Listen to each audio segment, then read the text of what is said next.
Well, good morning, good evening, good afternoon, whatever time of day it is where you are.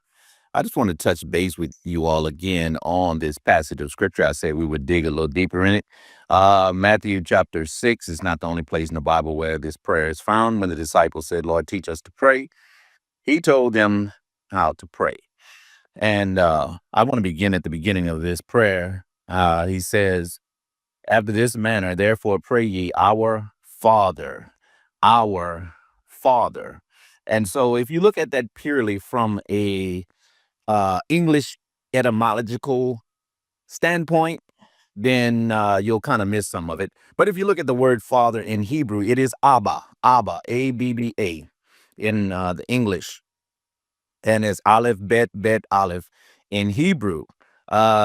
And so we're not, many times we look at Father and we look at the Lord and we think about flesh and blood, and he's not flesh and blood because John 4:24 says that God is a spirit and they that worship him must worship him in spirit and in truth. So he's not flesh and blood, but he's a spirit, the supreme spirit.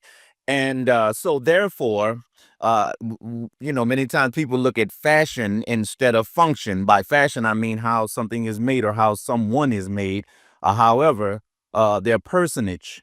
And so let's not look at fashion, but let's look at function, because this is what he's really talking about, his function. And he functions in our lives as a true father in the truest definition. And if you look at this name, Abba, Abba, Aleph, Bet, Aleph, it comes up to the number six, and that's the number of man. And the Lord already had us in such a place to where he had us configured to be able to relate to him in a way with our spirit, because he's a spirit. And so we're going to talk again a little bit later. Tune in later. Peace.